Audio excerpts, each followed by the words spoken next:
Excelencias, distinguidos delegados e invitados, sean todos cálidamente bienvenidos a Cuba, la tierra de José Martí, a quien debemos la hermosa idea de que patria es humanidad. Gracias por aceptar la invitación que hoy nos une en defensa del futuro de las grandes mayorías que conforman el grueso de ese grande y unificador concepto que es humanidad. Como anunció el canciller cubano en las vísperas, esta es una cumbre austera y espero que disculpen las carencias con las que puedan tropezar. Cuba está literalmente cercada por un bloqueo de 6 décadas y por todas las dificultades que se derivan de ese cerco ahora reforzado. Enfrentamos también, por supuesto, los colosales desafíos que son consecuencias del injusto orden internacional vigente, pero no somos los únicos. Hace casi 60 años fue la comunión de dificultades y la esperanza de que juntos podríamos enfrentarlos y vencerlos lo que nos hizo nacer como grupo. Somos los 77 y China, y somos más. Como apreciarán en estos días, carecemos de muchas cosas, pero nos sobran sentimientos de amistad, de solidaridad y de hermandad. Y nos sobra voluntad para hacerlos a ustedes sentir en familia. Todos están en casa. Cuenten también con la garantía de que haremos todo para que nuestras deliberaciones conduzcan a resultados tangibles en el clima de solidaridad y cooperación que hace posible todavía la misión colectiva. El Grupo de los 77 y China tiene la inmensa responsabilidad de representar en la escena internacional los intereses de la mayoría de las naciones del planeta. Por razones históricas e identitarias, conservamos el nombre original, pero somos más, mucho más que 77 países. Hoy somos 134, lo que equivale a más de las 2/3 partes de los Estados miembros de la Organización de Naciones Unidas, donde vive el 80% de la población mundial. Reunirnos a nivel cumbre nos brinda la oportunidad de deliberar en colectivo y al más alto nivel político para aunar esfuerzos en defensa de los intereses de esas mayorías. Nos ayuda a conciliar posiciones frente a los retos actuales para el desarrollo y el bienestar de nuestros pueblos, pero también nos impone cuestionamientos.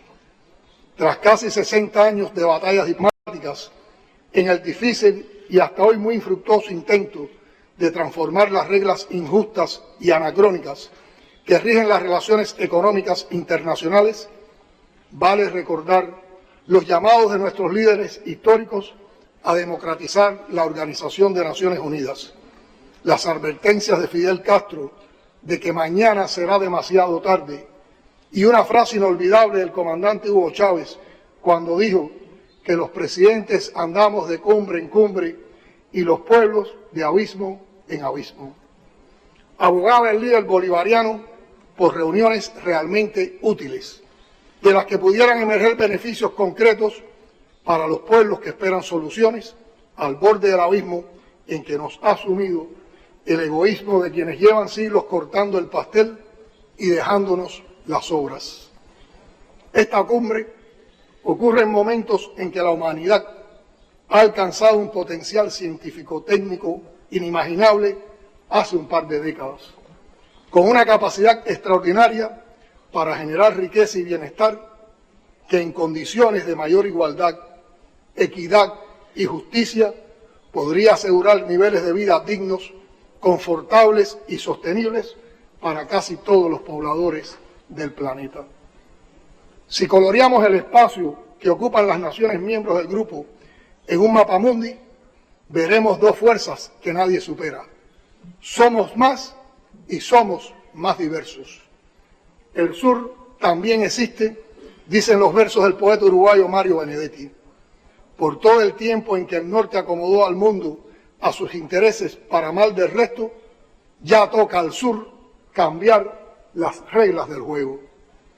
Es la hora de los hornos, en la que no se ha de ver más que la luz, diría José Martí.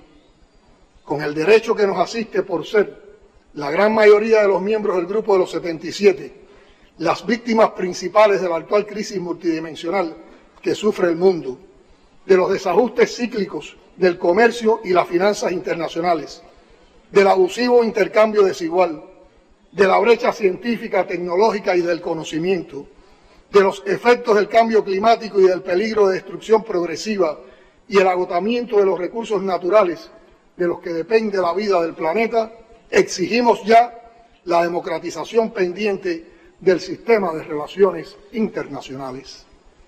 Son los pueblos del sur los que más padecen pobreza, hambre, miseria, muertes por enfermedades curables, analfabetismo, desplazamientos humanos y otras consecuencias del subdesarrollo. Muchas de nuestras naciones son llamadas pobres cuando en realidad deberían considerarse naciones empobrecidas. Y es preciso revertir esa condición en que nos sumieron siglos de dependencia colonial y neocolonial, porque no es justo y porque no soporta ya el sur el peso muerto de todas las desgracias. Los que levantaron ciudades deslumbrantes con los recursos, el sudor y la sangre de las naciones del sur, sufren ya y sufrirán más en lo adelante las consecuencias de los desequilibrios económicos y sociales que propició el saqueo, porque viajamos en la misma nave, aunque algunos sean pasajeros VIP y otros sus servidores. El único camino válido para que esta nave mundo no termine como el Titanic es la cooperación, la solidaridad, la filosofía africana del Ubuntu, que entiende el progreso humano sin exclusiones, donde el dolor y la esperanza de cada uno sea el dolor y la esperanza de todos. Excelencias, hemos propuesto como tema de esta cumbre el papel de la ciencia, la tecnología y la innovación como componentes esenciales del debate político asociado al desarrollo. Lo hacemos convencidos de que los logros y avances en ese campo son los que dirán a la postre si es posible y cuándo alcanzar los objetivos de desarrollo sostenibles relacionados con el fin de la pobreza, el hambre cero en el mundo, la salud y el bienestar, la educación de calidad, la igualdad de género, el agua limpia y el saneamiento, la solución a los problemas de la energía, el trabajo, el crecimiento económico, la industrialización y la justicia social. Tengo la más absoluta convicción de que tampoco será posible avanzar hacia un modo de vida sostenible en armonía con las condiciones naturales que garantizan la vida en el planeta sin esas premisas. Y es obvio que el proceso transformador hacia el logro de estos objetivos contempla de una forma u otra el papel del conocimiento como generador de ciencia, tecnología e innovación. Es preciso derribar ya las barreras internacionales que han obstaculizado el acceso al conocimiento por los países en desarrollo y el aprovechamiento por parte de ellos de factores tan determinantes para el avance económico y social. Hablo de barreras íntimamente asociadas a un orden económico internacional injusto e insostenible, que perpetúa condiciones de privilegio para los países desarrollados y relega condiciones de subdesarrollo a una parte mayoritaria de la humanidad. Sin atender esos temas, no se podrá alcanzar de ningún modo el desarrollo sostenible al que todos tenemos derecho, por más metas que se pongan. Ni se podrá estrechar la inmensa brecha que separa las condiciones de vida privilegiadas de un segmento reducido de la población del planeta y el subdesarrollo que se profundiza entre las grandes mayorías. Tampoco se podrá confiar en que alcanzaremos un mundo de paz en el que desaparezcan las guerras y los conflictos armados de todo tipo. La ciencia, la tecnología y la innovación desempeñan un papel trascendental en la promoción de la productividad, la eficiencia, la creación de valor agregado, la humanización de las condiciones de trabajo, el impulso del bienestar y la garantía del desarrollo humano. Estamos ante la mayor revolución científico-técnica que ha conocido la humanidad. La ciencia ha modificado el curso mismo de la vida. El ser humano ha sido capaz de conocer el espacio sideral e ingeniar sofisticadas máquinas que automatizan hasta los procesos más elementales asociados a su existencia. Internet ha borrado los límites espaciales y temporales. El desarrollo tecnológico ha permitido conectar al mundo y eliminar miles de kilómetros de distancia a la velocidad de un clic.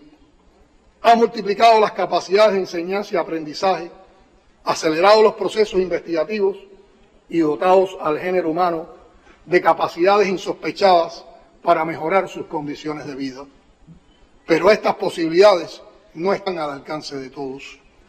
Al respecto, la ONU ya ha resaltado que la creación y difusión de las tecnologías de producción digital de avanzada, PDA, sigue concentrada a nivel mundial con un desarrollo muy débil en la mayoría de las economías del sur. Solo 10 economías punteras en tecnologías de PDA son responsables del 90% de todas las patentes mundiales y del 70% del total de exportaciones directamente relacionadas con las mismas. Lejos de convertirse en herramientas para cerrar la brecha del desarrollo y contribuir a superar las injusticias que amenazan el propio destino de la humanidad, tienden a convertirse en armas para profundizar esa brecha, doblegar la voluntad de muchos gobiernos y proteger el sistema de explotación y saqueo que durante varios siglos ha alimentado la riqueza de las antiguas potencias coloniales y relegado a nuestras naciones a un papel subalterno. Eso explica que en medio del más colosal desarrollo científico-técnico de todos los tiempos, el mundo haya retrocedido 3 décadas en materias de reducción de la pobreza extrema y se registren niveles de hambruna no vistos desde 2005. Explica que en el sur más de 84 millones de niños permanezcan sin escolarizar y más de 600 millones de personas sin electricidad, que solo el 36% de la población utilice Internet en los países menos adelantados y en las naciones en desarrollo sin litoral, frente al 92% con acceso en los países desarrollados. Tómese en cuenta que el costo medio de un teléfono inteligente apenas representa el 2% de los ingresos mensuales per cápita en Norteamérica, mientras esta cifra asciende al 53% en el sur de Asia y al 39% en África subsahariana. No se puede hablar seriamente de avance tecnológico o de acceso equitativo a las comunicaciones ante estas realidades.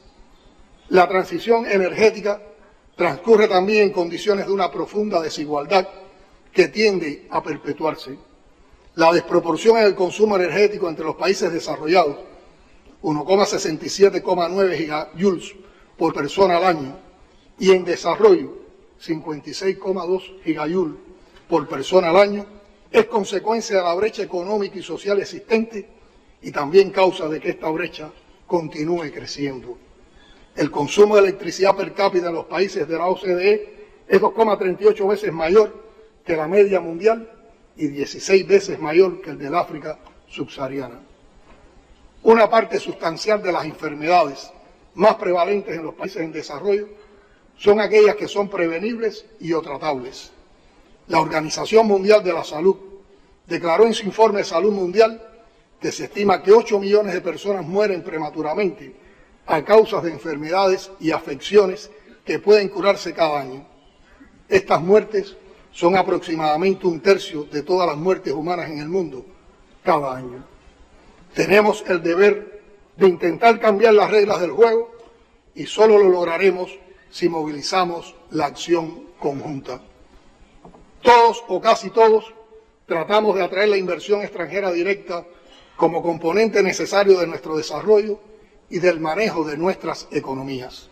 En ocasiones alcanzamos el objetivo de que ésta venga acompañada de cierta transferencia de tecnología, pero sabemos que lo más frecuente es que no se acompañe de la transferencia de conocimientos y de ayuda para la creación de capacidades.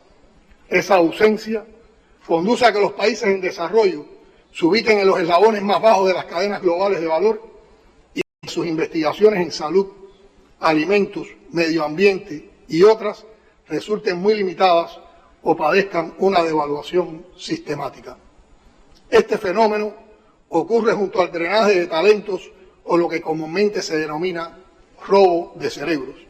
O sea, la práctica de los países más desarrollados de beneficiarse de la preparación y el conocimiento de profesionales que los países en desarrollo forman con mucho esfuerzo, regularmente sin respaldo alguno de las naciones más ricas. Es ese un drenaje masivo y un aporte financiero notable que hacen los países en desarrollo a los ricos, mucho mayor, por cierto, que la ayuda oficial al desarrollo sobre la base de un flujo migratorio que es devastador para los países subdesarrollados. Otra realidad es la tendencia a patentarlo todo. Es esta una práctica que incrementa las arcas de las grandes empresas transnacionales en los países más poderosos y hace más frágiles a las restantes economías. De ese modo, el galopante proceso de privatización del conocimiento contribuye a ampliar la brecha y limita así el acceso al desarrollo. Se presiona a los países en desarrollo para que introduzcan leyes de protección de los derechos de propiedad intelectual y se olvida con todo propósito que muchos países industrializados se desarrollaron precisamente pirateando productos y tecnología fuera de sus fronteras geográficas, especialmente en los que hoy son países en desarrollo. Las solicitudes de patente siguieron aumentando, incluso en medio de la pandemia en 2020 en 1,5% y se dispararon en 2021 creciendo un 3,6%. Las tecnologías relacionadas con la salud continuaron registrando el crecimiento más rápido entre todos los sectores. Durante 2021, las solicitudes de marca alcanzaron 3,4 millones a nivel mundial, aumentando un 5,5% con respecto a 2020. Sin embargo, fue desigual por regiones. Asia recibió 2/3, el 67,6% de todas las solicitudes presentadas, impulsadas principalmente por el crecimiento en China.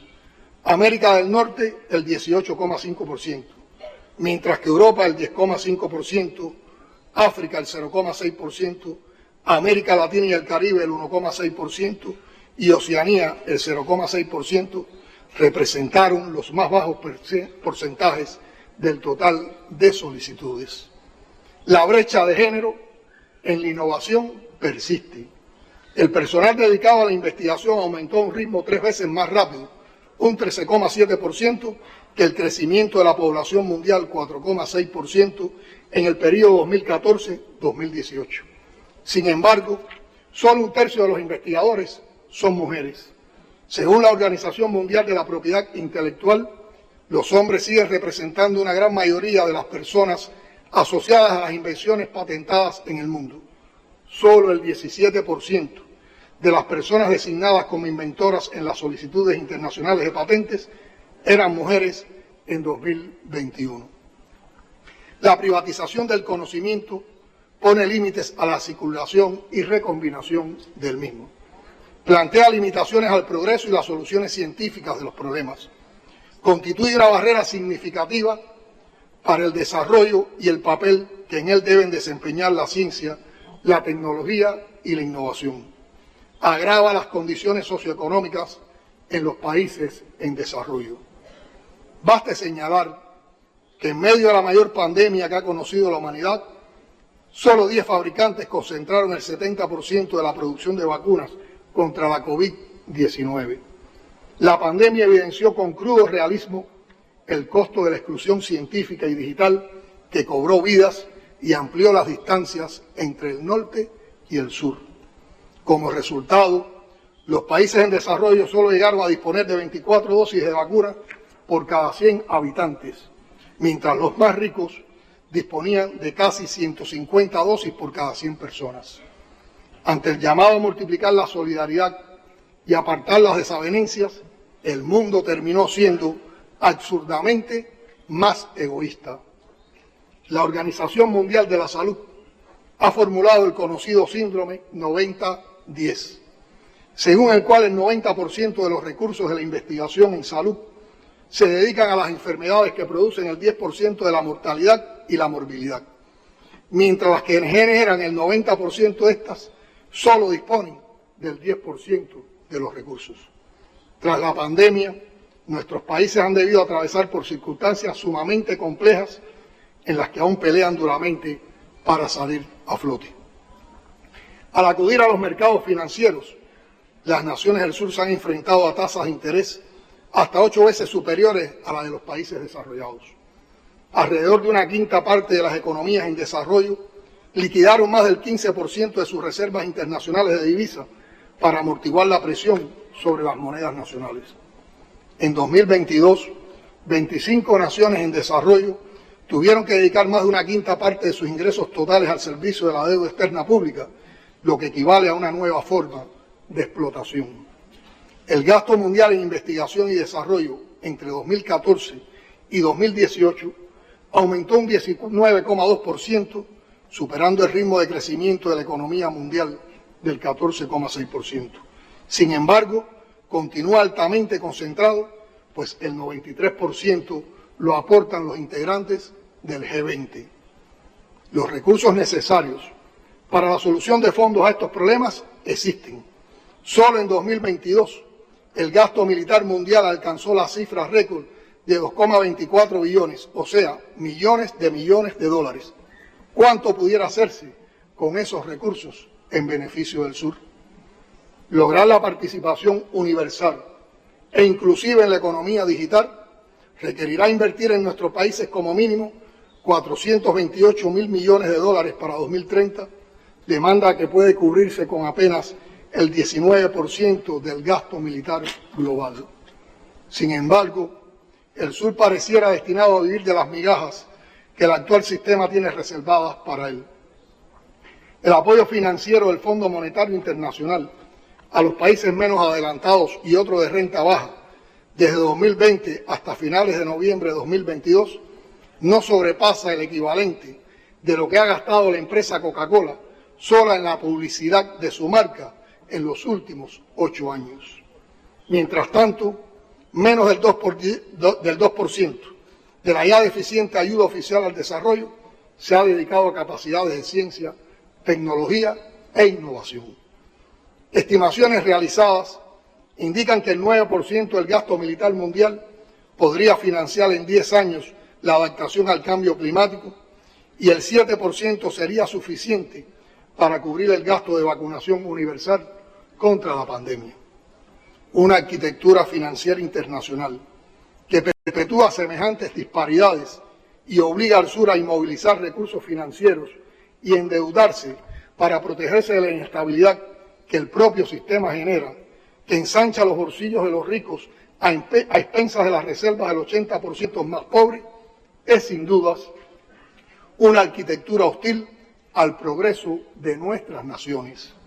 Debe demolerse si realmente se aspira a lograr el desarrollo de la gran masa de naciones aquí reunidas.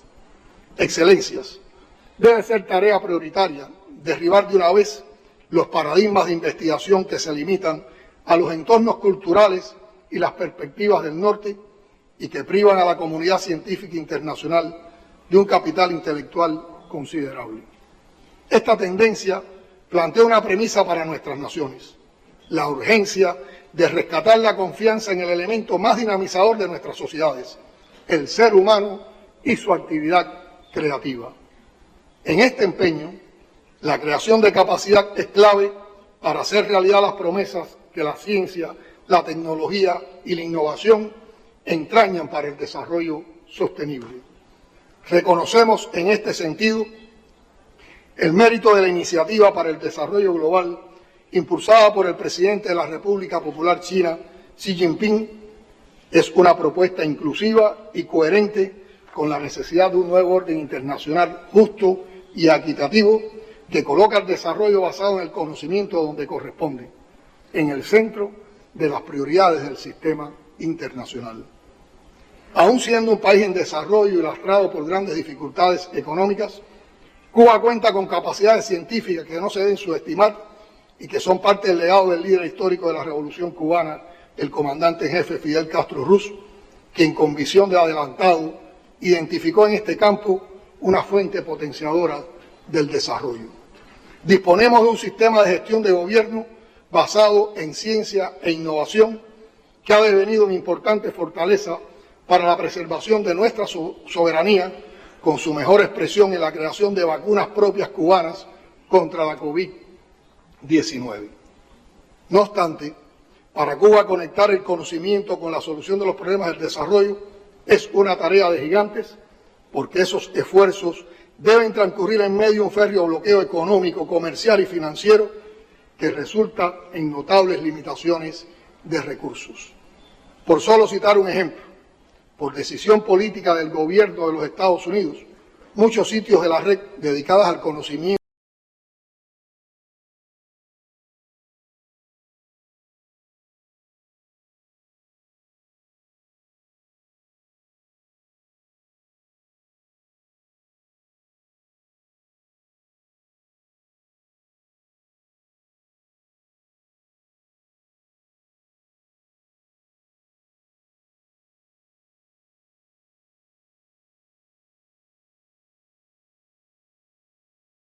resultados indiscutibles en la ciencia y la innovación. Los invito a discutir estos días sobre los retos del desarrollo de nuestras naciones, de las injusticias que nos apartan del progreso global, pero también del valor de nuestra unidad y de todo nuestro rico caudal de conocimientos. Dirijamos nuestras reflexiones a la búsqueda de consensos, estrategias, tácticas y formas de coordinación. Pongamos sobre la mesa todo nuestro acervo, potenciemos las sinergias, mostremos la valía y la experticia del sur frente a los que pretenden presentarnos como una masa amorfa en busca de caridad o de asistencialismos. Recordemos que muchas de las singulares naciones que representa el Grupo 77 y China escribieron impresionantes páginas de creatividad y heroísmo en la historia de la humanidad antes de que la colonización y el saqueo empobrecieran los destinos de una parte de ellos. Recuperemos ese espíritu de lucha, el conocimiento tradicional, el pensamiento creativo y la sapiencia colectiva. Luchemos por nuestro derecho al desarrollo, que es también el derecho a existir como especie. Solo así estaremos en condiciones de concurrir a la revolución científico-técnica en pie de igualdad. Solo así seremos capaces de ocupar el lugar que nos pertenece en este mundo, donde nos pretenden relegar a la condición de mansos aportadores de riquezas para minorías. Cumplamos juntos la honrosa misión de completarlo, mejorarlo, hacerlo más justo y racional, sin que pese sobre nuestros sueños la amenaza permanente de desaparecer. Excelencias, hace 23 años, en una reunión como esta, el líder histórico de la Revolución Cubana, Fidel Castro, afirmó, y cito, para el Grupo de los 77, la hora actual no puede ser de ruego a los países desarrollados, ni de sumisión, derrotismo o divisiones internas, sino de rescate de nuestro espíritu de lucha, de la unidad y cohesión en torno a nuestras demandas. Nos prometieron hace 50 años que un día no habría abismo entre países desarrollados y subdesarrollados. Nos prometieron pan y justicia y hoy hay cada vez menos pan y menos justicia. Fin de la cita. La vigencia de esas palabras pudieran interpretarse como una derrota de lo que este grupo pretendía y no ha logrado resolver. Yo pido que la tomen como una confirmación del largo camino que hemos andado juntos y todos los derechos que nos asisten para exigir los cambios pendientes. En homenaje a los que creyeron y fundaron, en nombre de los pueblos que representamos, hagamos respetar sus voces y reclamos. Somos más y venceremos. Muchas gracias.